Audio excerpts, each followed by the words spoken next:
Okey, terlebih dahulu ingin saya nyatakan sedikit. Ahli-ahli yang berhormat, sehingga tarikh tutup, ahli-ahli yang berhormat menghantar pertanyaan-pertanyaan MQT pada jam 10 pagi semalam, terdapat 14 pertanyaan MQT yang dikemukakan oleh pihak kerajaan dan hanya 3 pertanyaan MQT daripada pihak pembangkang.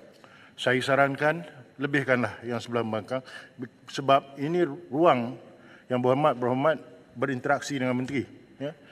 Mungkin ramai yang masih baru lagi, ambil peluang ni. Kerana berbanding 14 kerajaan, yang berhormat kerajaan dan 3 saja daripada pembangkang, yang berhormat rugi dari perspektif untuk bertanya menteri.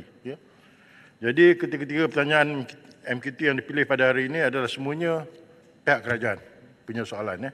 Hanya saya akan beri ruang kepada pembangkang untuk tambahan soalannya. Ya, yang berhormat. Peraturan mesyuarat Tuan Yang Di-Pertua, Peraturan 36/12, mana-mana ahli yang mengeluarkan kenyataan yang mengelurukan Dewan adalah disifatkan menghina majlis. Tuan Yang Di-Pertua, jawapan dari Seremban semalam berkaitan dengan KSP, di mana WB Menteri Pengangkutan menyebut bahawa KSP tidak pernah memohon kepada kerajaan untuk dibangunkan. Jadi sebenarnya sudah ada permohonan dan saya akan usulkan kepada speaker lah berkaitan dengan perkara yang dibangkitkan ini. Baik, yang berhormat kat sana, memandangkan dah saya lepas. silakan, jawapan sudah ada. Kita proceed dengan MQT dulu ya. Yang ni saya sarankan memandangkan benda ni dah berlaku sebelum. Saya usulkan secara bertulis supaya senang dijawab. Ya, lebih sesuai sedemikian yang Hormat Menteri. Okey, kita teruskan dengan proceeding MQT. Puan Vivian Wong Sin Yee yang berhormat sandakan. Terima kasih Tuan Yang Di-Pertua. Sandakan ingin minta Menteri Pengangkutan menyatakan apakah rancangan jangka panjang Suruhanjaya Penerbangan Malaysia MEFCOM untuk mengatasi harga tambang penerbangan yang terlalu tinggi antara Semenanjung dan Sabah, terutamanya semasa musim perayaan. Terima kasih. Hormat Menteri. Terima kasih Tuan Ketua, salam sejahtera, selamat pagi, salam perpaduan. Tuan Ketua, sebagai sebuah kerajaan yang berteraskan Malaysia Madani, Kementerian Pengangkutan memandang serius akan keluhan dan runtutan rakyat mengenai harga tambang tiket penerbangan yang tinggi serta di luar kemampuan terutamanya semasa musim perayaan. Untuk makluman yang berhormat, sandakan, penetapan tambang penerbangan domestik oleh syarikat-syarikat penerbangan negara adalah berdasarkan kepada rasionalisasi sektor perkhidmatan udara domestik pada tahun 2006. Dalam hal ini, Jemaah Menteri telah memutuskan bahawa syarikat-syarikat penerbangan negara yang menyediakan perkhidmatan udara domestik diberikan kebebasan dalam menentukan liputan rangkaian ataupun network coverage, kekerapan penerbangan dan kadar tambang yang ingin ditawarkan berdasarkan kepada permintaan pasaran. Kementerian Pengangkutan melalui MEFCOM akan meneruskan pemantauan terhadap harga tiket penerbangan bagi semua laluan penerbangan domestik, termasuk laluan-laluan di antara Semenanjung Malaysia dengan Sabah dan Sarawak. Dalam hubungan ini, pihak syarikat penerbangan ada melaksanakan inisiatif khas bagi menawarkan tiket penerbangan pada harga yang rendah. Sebagai contoh, AirAsia Aviation Group Limited telah menyediakan 52 penerbangan tambahan pada tambang rendah tetap dari Kuala Lumpur dan Johor Bahru ke 6 destinasi iaitu Kota Kinabalu dan Tawau di Sabah serta Kuching, Sibu, Bintulu dan Miri di Sarawak dari 17 hingga 30 Januari 2023 yang lepas sempena sambutan Tahun Baru Cina. AirAsia juga menyediakan 62 penerbangan tambahan 11,400 tempat duduk pada tambang rendah tetap dari Kuala Lumpur dan Johor Bahru ke 7 destinasi iaitu Kota Kinabalu, Sandakan dan Tawau di Sabah serta Kuching, Sibu, Bintulu dan Miri di Sarawak dari 19 hingga 21 April 2023 dan 28 hingga 30 April 2023 sempena sambutan Hari Raya Aidilfitri yang akan datang, iaitu pada harga tambang tetap untuk penerbangan daripada Semenanjung ke Sarawak pada harga RM199 dan daripada Semenanjung ke Sabah pada harga RM249. Saya difahamkan lepas 2 hari dilancarkan, sudah lebih 3,000 tiket telah pun dijual.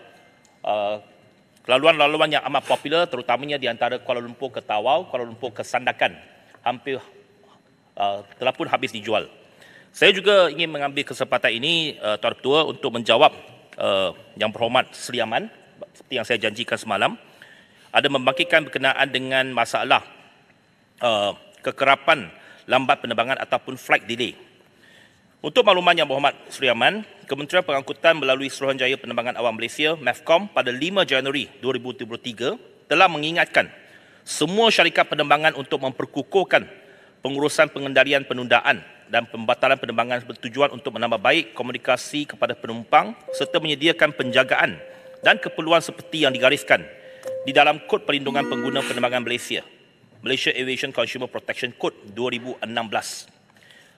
Sekiranya syarikat penerbangan gagal mematuhi MACPC, MEFCOM boleh mengenakan penalti kewangan sebanyak amount yang tidak melebihi RM200,000 dan ketidakpatuhan kedua atau berikutnya amount 10 kali daripada penalti kewangan yang dikenakan bagi ketidakpatuhan yang pertama. Dari tahun 2018 sehingga Januari 2023, MEFCOM telah mengenakan penalti sebanyak 4.72 juta ke atas kegagalan syarikat penerbangan dalam mematuhi pelbagai kesalahan di bawah MACPC.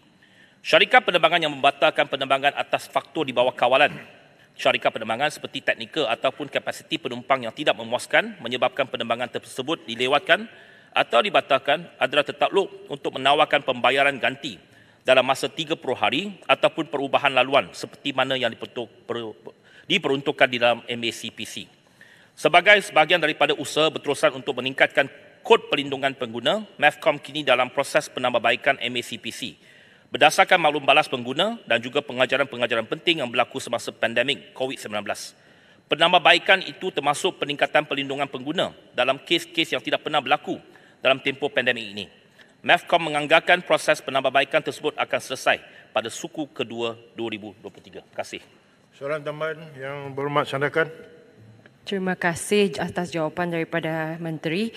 Soalan tambahan saya adalah, adakah kementerian akan memperkenalkan pakej-pakej penerbangan dalam harga yang berpatutan kepada para pelajar dari Sabah dan Sarawak bagi mengatasi masalah tambang penerbangan semasa cuti semester dan pertimbangan untuk membuka route baru dari Penang ke atau Johor ke Sandakan bagi mengurangkan kos transit bagi warga Sandakan? Sebab macam lampiran ini saya print minggu lalu, dia punya harga untuk balik ke Sandakan boleh mencecah 1,400 untuk satu one way.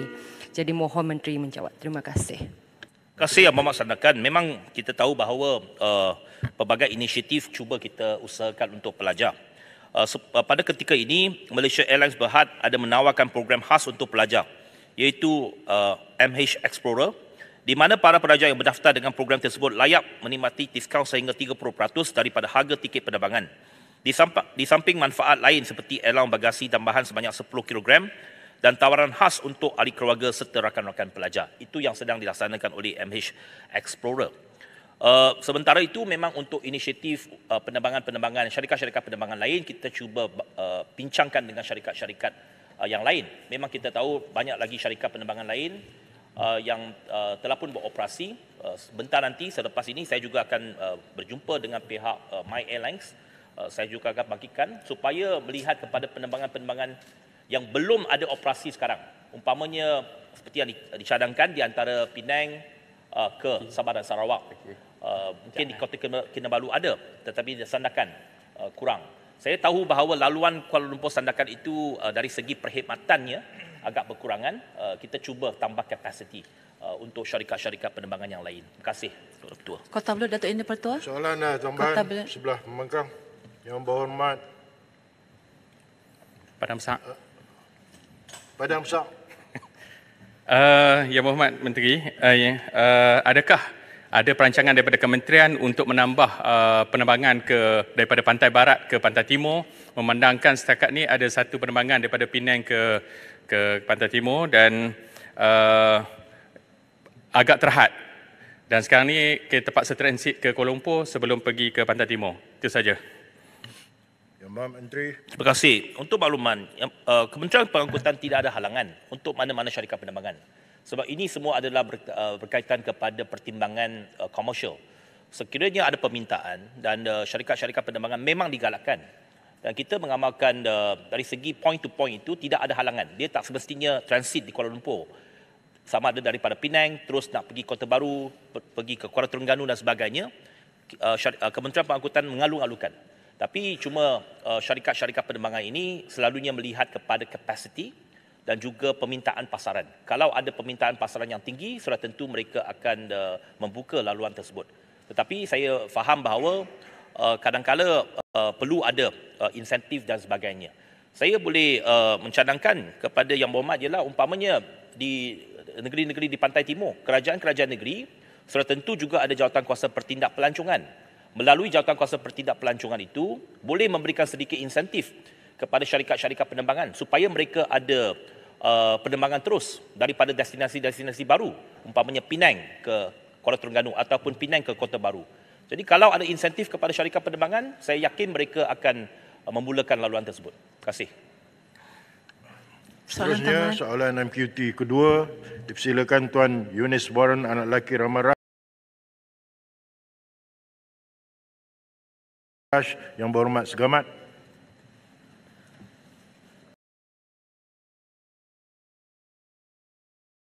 Terima kasih Timbalan Yang Bertua. Segamat meminta Menteri Ekonomi menyatakan bagaimana inisiatif pendapatan rakyat IPR dapat membantu isi rumah B40 dan miskin tegar menjana pendapatan dan bagaimana Kementerian Ekonomi dapat memastikan 100,000 miskin tegar dapat terlibat dalam IPR ini. Berapa unjuran pendapatan yang mampu dijana oleh para peserta mengikut 3 inisiatif di bawah IPR iaitu Intan, Insan dan Ehsan. Terima Yang kasih. Berhormat Menteri. Assalamualaikum warahmatullahi wabarakatuh dan selamat pagi. Terima kasih Tuan Yang Dipertua dan terima kasih Segamat. Kementerian Ekonomi telah melancarkan inisiatif pendapatan rakyat atau IPR sejurus selepas belanjawan iaitu pada 26 Februari 2023. Di bawah IPR, sebanyak 3 inisiatif rintis seperti yang disebut tadi telah diperkenalkan iaitu inisiatif usahawan tani atau Intan, inisiatif usahawan makanan ataupun Insan dan inisiatif operator perkhidmatan ataupun Ihsan. Inisiatif ini melibatkan kerjasama antara kerajaan, penerima-penerima, rakyat dan komuniti serta rakan-rakan strategik melalui satu konsep yang kita panggil dengan izin Whole of Nation Approach, merentasi ekosistem rantaian nilai dalam usaha menangani kemiskinan dan ketidaksamaan dan pada masa yang sama menjana pendapatan rakyat selaras dengan perancangan kita di bawah rancangan Malaysia ke-12. Sejak program ini dilancarkan, Kementerian Ekonomi telah menerima pelbagai maklum balas dan sambutan yang menggalakkan menerusi permohonan yang dibuat melalui laman sesawang IPR iaitu ipr.epu.gov.my yang dibangunkan khusus sebagai platform bukan saja kepada penerima untuk mendaftar tetapi juga kepada wakil-wakil rakyat, kepada komuniti, kepada jiran untuk mengambil tugas itu untuk mendaftarkan supaya kita ada senarai yang lebih besar untuk kita semak dengan pangkalan-pangkalan data kerajaan yang sedia ada. Bagi memastikan peserta yang memohon adalah layak, semakan silang akan dibuat dengan sistem data e-kasih iaitu senarai penerima miskin tegar yang kita sudah ada dan juga data-data penerima sumbangan tunai rahmah. Kementerian Ekonomi juga bekerjasama dengan kerajaan negeri dan pihak-pihak berkuasa tempatan dalam mengenal pasti dan mencalonkan golongan sasar yang layak dan menepati kriteria yang ditetapkan. Selepas ini, saya ada perjumpaan dengan semua pimpinan PBT daripada seluruh negara supaya kita boleh percepatkan perkara ini untuk turun ke peringkat bawah di seluruh negara. Setakat ini, jumlah permohonan dalam tempoh lebih kurang seminggu setengah, ini dah nak masuk 2 minggu lah kan, ialah sekitar 24,000 orang. Jumlah itu bertambah daripada satu hari ke satu hari. Jadi insya-Allah dari segi sasaran itu sasaran yang kita tetapkan ialah kalau mengikut perangkaan rasmi kerajaan ialah 130,000 orang keluarga miskin Tegar, dan dengan kita meluaskannya juga melalui tawaran kepada kumpulan B40, kita berharap akan dapat meluaskan ekosistem itu supaya bukan diserahkan semata-mata kepada kumpulan miskin Tegar untuk mereka mengusahakan inisiatif-inisiatif ini, tetapi dibantu dalam satu ekosistem yang juga mempunyai peserta-peserta daripada kumpulan B40, kerana pada kajian kementerian setakat ini, kumpulan B40 ini mempunyai sedikit lebih keupayaan untuk mengusahakan, dan itu akan dapat membantu penerima-penerima daripada miskin Tegar. 1 minit lagi boleh? Silakan. Jadi seperti yang saya sebut tadi, komponen pertama dalam pelaksanaan IPR ialah Intan yang bertujuan untuk meningkatkan pendapatan miskin Tegar dan B40 serta mengurangkan pergantungan kepada pengimportan bahan mentah makanan. Ada bahan-bahan yang sepatutnya kita boleh usahakan sendiri. Contohnya import cili, import halia, contohnya jagung, tebu. Semua ini sebenarnya kita ada keupayaan dan kesesuaian. Di peringkat permulaan, tumpuan diberikan kepada tanaman strategik yang saya sebut tadi, dan sudah tentu apabila ia lebih matang, maka ia boleh disesuaikan dengan permintaan setempat, kerana kaedah usahawan tani ini ialah menggunakan kaedah fertigasi yang membolehkan kitaran tanaman itu ditukar dengan cepat mengikut keperluan setempat. Setakat ini, kerajaan telah mengenal pasti dan mendapat sekitar 800 ekar tanah-tanah kerajaan persekutuan di seluruh negara yang dikhususkan untuk program ini, dan dalam tempoh seminggu yang lepas Tuan Yang di-Pertua, kita juga telah mula mendapat sambutan daripada agensi-agensi di negeri-negeri tertentu melalui Perbadanan Kemajuan Pertanian masing-masing yang akan turut serta menyertai. Jadi bank tanah itu insya-Allah akan diluaskan dari semasa ke semasa. Kementerian Ekonomi juga dengan kerjasama strategik bersama Kementerian Pertanian dan Keterjaminan Makanan akan memberikan bantuan berbentuk penyediaan tapak, infrastruktur dan latihan pertanian dan pemasaran dan penjualan dalam tempoh 24 bulan itu. Maka setakat ini berdasarkan economics yang kita sediakan, dalam kerangka ini unjuran pendapatan yang diperoleh daripada hasil jualan cili, contohnya bagi setengah ekar bagi setiap seorang penerima melalui kaedah fertigasi ini ialah mencecah RM2,000 sebulan dalam tempoh tiap-tiap bulan 24 bulan itu. Sikit lagi. Komponen kedua ialah yang sering diperkatakan ialah insan, iaitu usahawan makanan melalui mesin vending. Keadaan sekarang ialah untuk orang ramai mula berniaga melalui mesin vending, kosnya itu menjadi terlalu tinggi kerana industri mesin vending di negara ini masih lagi dengan izin capital intensive. Maksudnya mereka yang nak mengusahakan perlu membayar sehingga 20-30 ribu untuk mendapatkan mesin itu. Jadi ini juga menghasilkan satu masalah juga kepada industri mesin vending yang sebenarnya penting untuk penggunaan IoT dalam ekonomi kita kerana keperluan dana yang besar itu. Jadi kaedah yang diambil oleh kementerian ialah untuk memastikan bahawa perkara ini tidak diperlukan. Tidak perlu ada deposit, tidak perlu dibeli, cuma kerajaan menyalurkan bantuan kepada penerima dalam bentuk sewaan mesin itu tiap-tiap bulan antara 700 ke 800 ringgit sebulan untuk tempoh 24 bulan. Dan daripada projek rintis yang kita telah lancarkan dalam 2 minggu lepas, setakat ini memang pendapatan harian dan jualan harian akan mencecah sehingga RM2,500 sebulan.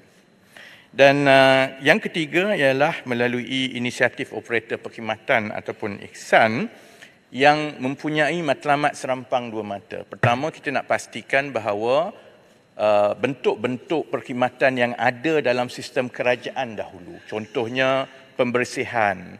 Contohnya menjaga kemudahan-kemudahan awam seperti tandas awam dan akan diluaskan kepada kemudahan-kemudahan lain. Perkara ini tidak perlu melalui kontraktor. Kerana bila melantik kontraktor itu dia kena ambil margin dan margin itu menyebabkan gaji yang diterima oleh pekerja itu adalah rendah. Melalui Ihsan, kita memastikan bahawa tugas-tugas ini diberikan terus kepada penerima-penerima daripada golongan miskin tegar dan B40 dan oleh kerana sebenarnya kemampuan agensi-agensi kerajaan dan pihak berkuasa tempatan ini berbeza-beza mengikut tempat, maka sebab itu kerajaan melalui IPR ini akan menambah supaya pendapatan bersih penerima-penerima yang mengambil alih tugas-tugas perkhidmatan ini adalah sebanyak 2,000 sebulan dalam tempoh 24 bulan.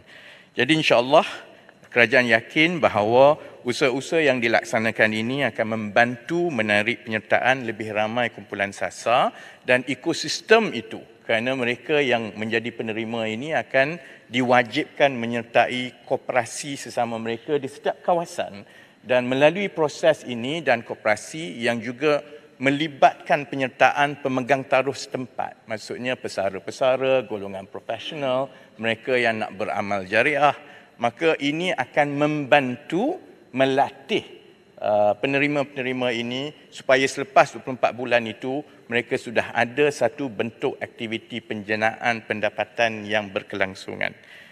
Terima kasih Tuan Yang di-Pertua. Yang Berhormat Selamat, soalan tambahan. Terima kasih kepada Yang Berhormat Menteri.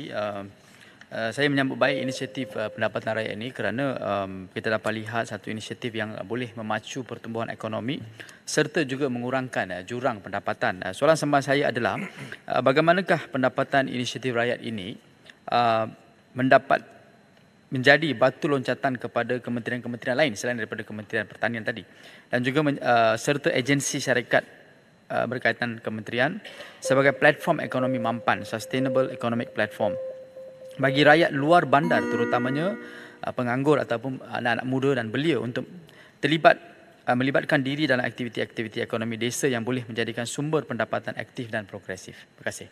Sila Yang Berhormat Menteri. Terima kasih Tuan Yang di-Pertua, terima kasih Segamat.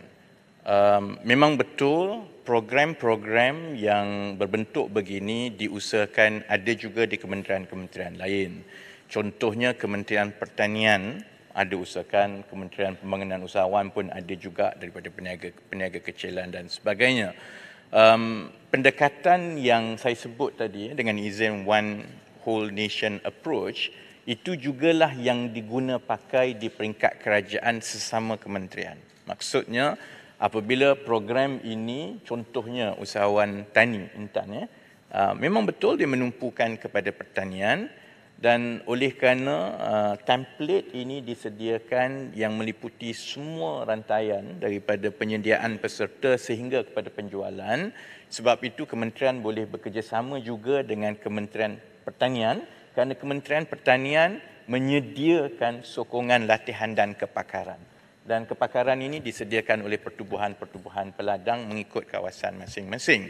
Perkara yang sama juga contohnya akan berlaku dengan Kementerian Pembangunan Usahawan dan juga Koperasi kerana mereka akan digolongkan di dalam koperasi setempat. Jadi melalui pendekatan One Whole Nation Approach ini, dia akan menggalakkan kerjasama malah persaingan daripada kementerian-kementerian dan agensi-agensi lain kerana IPR insya-Allah akan menyediakan tenaga kerja yang berminat yang memang betul-betul tahu bahawa ini template-nya. Kerana sebelum ini salah satu daripada kesukaran program-program segi ini ialah untuk mendapatkan peserta. Untuk mendapatkan peserta mengusahakan program tani, untuk mendapatkan peserta contohnya menyertai koperasi kecil-kecilan. Jadi melalui IPR ini kita berharap supaya bila pintu itu dibuka dan dia disambut dengan baik seperti yang kita dapati setakat ini, kerjasama di antara Kementerian Ekonomi dan kementerian-kementerian lain bukan sahaja boleh memfokuskan kepada 3 template IPR tetapi penerima-penerima ini juga boleh disalurkan kepada program-program yang sedang berjalan oleh kementerian-kementerian lain yang kalau sebelum ini ada sedikit kesukaran untuk mendapatkan penyertaan. Terima kasih Tuan Yang Ketua. Silakan Yang Berhormat Maran. Terima kasih Yang Berhormat Datuk Yang Tua. Terima kasih Menteri.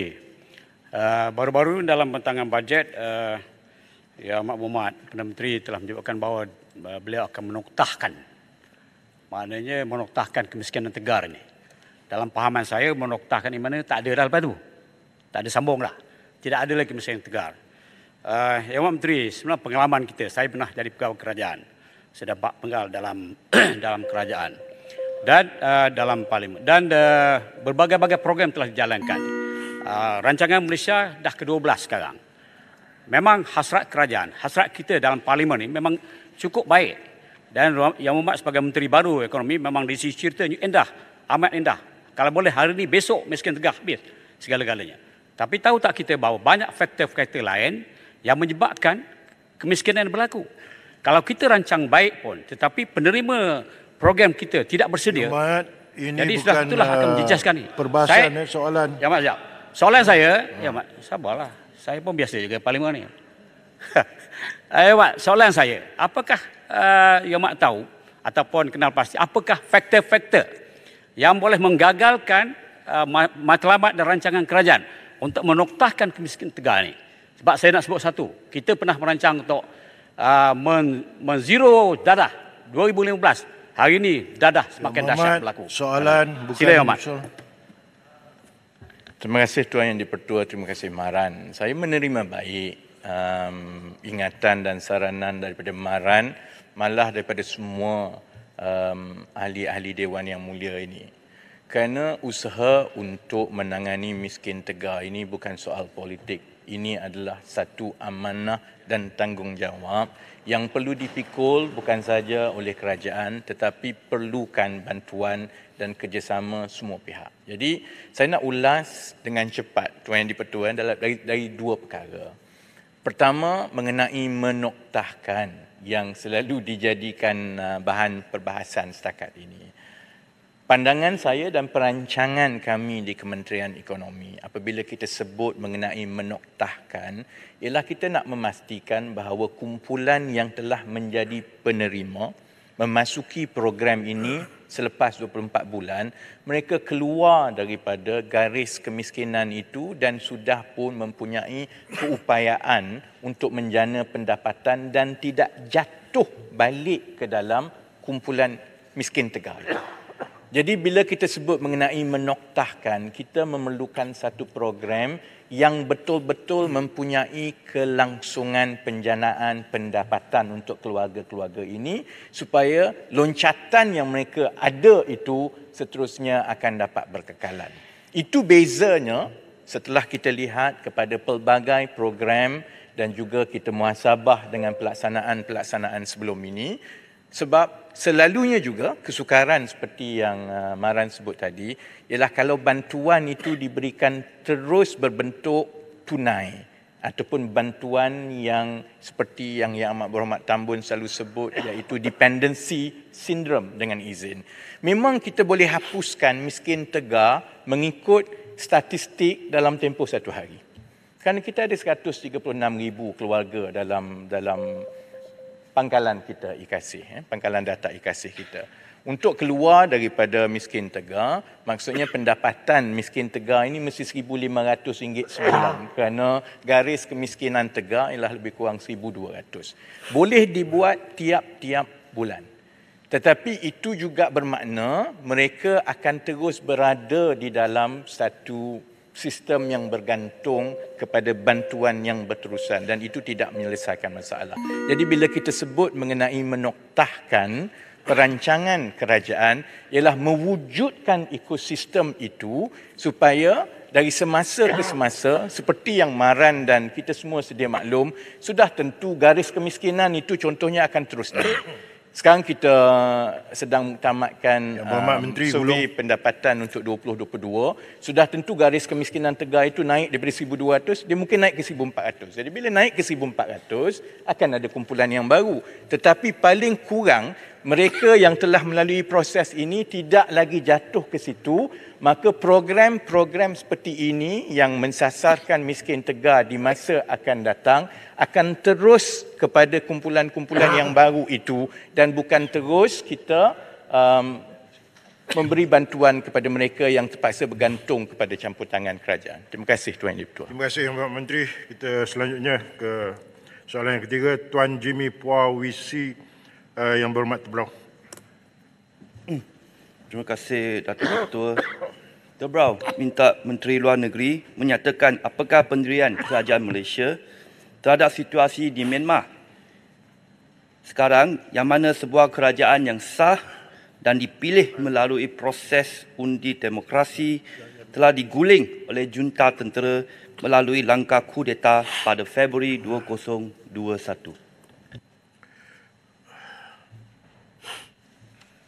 Sila Yang Berhormat Menteri. Tuan Yang Dipertua, saya mengucapkan terima kasih pada Yang Berhormat Tebrau atas pertanyaan yang dikemukakan. Tuan Yang Dipertua, untuk makluman Dewan Yang Mulia ini, pendirian Malaysia mengenai isu Myanmar adalah jelas dan konsisten. Malaysia akan terus berpendirian untuk tidak mengiktiraf pemerintahan junta di Myanmar susulan rampasan kuasa tentera di negara tersebut pada 1 Februari 2021. Malaysia sungguhnya sangat prihatin terhadap krisis politik dan kemanusiaan yang berpanjangan di Myanmar ini yang tidak menunjukkan tanda-tanda akan reda. Pelaksanaan kemuafakatan 5 perkara ASEAN atau dengan izin 5PC, 5 Points Consensus, masih belum mencapai tahap yang memuaskan.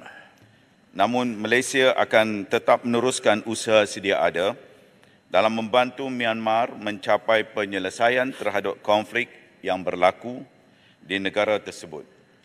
Malaysia percaya situasi di Myanmar ini perlu ditangani menerusi ASEAN selaras dengan piagam ASEAN dan prinsip ASEAN Centrality, memandangkan ia adalah permasalahan serantau yang menggugat keselamatan, keamanan, kemajuan dan kemakmuran ASEAN.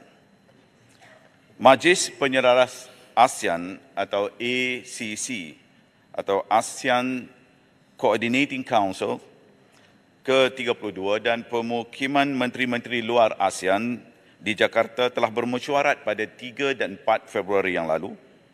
Mesyuarat tersebut telah bersetuju dengan pelan pelaksanaan 5PC atau 5PC yang tertumpu kepada usaha-usaha ASEAN mewujudkan persekitaran kondusif bagi dialog terangkum yang melibatkan semua pemegang taruh di Myanmar.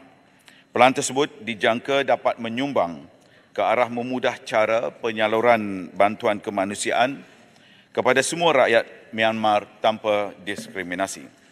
Dalam hubungan ini, Malaysia akan terus bekerjasama rapat dengan negara anggota ASEAN yang lain dalam usaha membantu Myanmar mencapai penyelesaian yang aman dan mampan. Adalah penting untuk membangunkan pelaksanaan penuh dan berkesan kemuafakatan 5 perkara ASEAN atau 5PC yang telah diterima pakai oleh pemimpin ASEAN pada April 2021. Dalam hal ini, Malaysia terus menyokong usaha yang dijalankan oleh ASEAN di bawah kepengurusian Indonesia dan melalui utusan khasnya iaitu Menteri Luarnya seperti yang dipersetujui oleh ASEAN pada pemukiman Menteri Luar di Jakarta. Secara tuntasnya, pendirian Malaysia berhubung isu ini kekal tidak berubah. Malaysia juga akan terus menghormati keputusan pemimpin-pemimpin ASEAN berkaitan usaha ASEAN dalam menangani isu-isu berkaitan di Myanmar. Terima kasih. Yang Berhormat Tebrau, soalan tambahan. Terima kasih Yang di-Pertuan Speaker. Saya Tebrau simpati dengan rakyat Myanmar sebab saya dan jutaan rakyat Malaysia juga pernah melalui pengalaman yang sangat pahit apabila kerajaan yang dipilih oleh rakyat melalui peti undi dijatuhkan apabila rakan kita dalam PH masa itu mengkhianat mandat rakyat dan keluar daripada ini PH. sesi bertanya, Ya. bukan berbahasa. Myanmar ada kudeta tentera, kita melalui kudeta Soalan. politik. Ada. Sekejap lagi. Tapi tak apa. Manusia merancang tapi Tuhan menentukan. Jangan pusing-pusing. Nasib baik pada PIU baru-baru ini rakyat tetap kembali memberi sokongan kepada pihak. Yang berhormat, saya bagi ruang. Kalau tidak saya suruh duduk, saya bagi pada sini. Soalan. Maka saya harap saya nak menanya kepada Menteri, bolehkah sanggup kerajaan ni dengan izin take the lead untuk mengembalikan demokrasi di Myanmar dengan adakan lebih banyak dialog, ada engagement, atau sediakah Malaysia atau ASEAN mengadakan sekatan ekonomi terhadap Myanmar sebagai tekanan untuk mengembalikan demokrasi di Myanmar? Begitu soalan. Silakan Menteri. Seperti yang saya jelaskan sebentar tadi dalam jawapan, Malaysia tidak akan terhenti untuk meneruskan usaha-usaha engagement dengan izin bersama-sama dengan rakan-rakan ASEAN. Isu dalam konteks Myanmar ini bukan hanya boleh ditangani oleh Malaysia semata-mata. Ia memerlukan kesepakatan ASEAN kerana ia melibatkan isu ASEAN. Dan dalam konteks ini, kita memerlukan kesepakatan yang saya sebutkan dalam konteks ASEAN Centrality ini sangat-sangat mustahak. Kita memahami bahawa isu yang dihadapi ini adalah sangat-sangat rumit, yang ideanya akan memungkinkan ada kuasa-kuasa lain akan masuk nanti untuk campur tangan, dan dia akan mewujudkan satu suasana apa yang kita sebutkan sebagai flashpoint di kawasan tersebut dan akan menjadikan rantau Asia Tenggara ini tidak aman. Oleh yang demikian, Malaysia tidak akan kecewa dengan apa yang berlaku. Kita akan meneruskan usaha-usaha kita sehinggalah satu penyelesaian yang muktamad dapat dilaksanakan, termasuklah seperti yang saya sebutkan dalam jawapan sebentar tadi, melibatkan usaha-usaha secara inklusif yang melibatkan semua pihak ya, yang berada di sana dan juga pihak yang menentang kerajaan di sana. Terima kasih. Kuala Selangor. Pasir Mas. Kuala Selangor. Yang berhormat Pasir Mas. Terima kasih Ketua. Saya fikir soalan daripada Tebrau tadi sebenarnya menghina menteri dan juga timbalan speaker sekaligus. Ya berhormat Menteri, saya setuju dengan pendirian diambil oleh Malaysia sebagai sebuah negara yang sederhana saiznya, yang sangat bergantung kepada keamanan dan juga ketenteraman di peringkat antarabangsa, dan kita tidak boleh menzahirkan pandangan ataupun pendirian yang terlalu keras dan berbeza dengan negara yang lain. Cuma pada pandangan yang berhormat Menteri, adakah ia juga akan turut menjejaskan hubungan dua hala kita dengan negara Myanmar dalam jangka masa yang panjang dan juga kebajikan rakyat kita yang berada di sana, kerana sampai satu masa sudah pasti kita terpaksa juga berurusan dengan kerajaan yang kita tidak mempunyai pengiktirafan, dengan mengambil contoh kerajaan Taliban di Afghanistan. Terima kasih. Silakan Yang Berhormat Menteri. Terima kasih soalan Yang Berhormat Pasir Mas. Saya ingin jelaskan bahawa hubungan kita dengan kerajaan Myanmar ini, meskipun dalam keadaan yang ada sekarang ini agak sukar, namun kita tetap meneruskan kedutaan kita di sana melalui charger kita. Dan dalam usaha kita untuk memastikan supaya proses perbincangan dan juga engagement yang saya sebutkan tadi dapat diteruskan dari masa ke semasa, kerana kita tidak mahu sebarang perkara yang berlaku di negara tersebut, kerana Myanmar masih lagi merupakan salah satu daripada anggota ASEAN. Mau tidak mau, apa yang berlaku di sana akan mempunyai impaknya di negara kita. Lantaran itulah kerajaan membuat keputusan, meskipun krisis besar yang berlaku di sana, kerajaan meneruskan kedutaan kita untuk berfungsi, untuk memaklumkan kepada kita tentang perkara-perkara yang berlaku dan perkembangan-perkembangan yang berlaku di Myanmar itu. Terima kasih. Datuk Yang Dipertua, satu lagi soalan daripada Kuala Selangor. Sangat maaf, penting soalan ini. Soalan ASEAN sangat penting, Datuk Yang Dipertua. Mohon maaf, waktu pertanyaan Menteri telah tamat. Yang berhormat, sekarang tamat sesi untuk waktu pertanyaan Menteri pada hari ini. Kita akan teruskan agenda selanjutnya.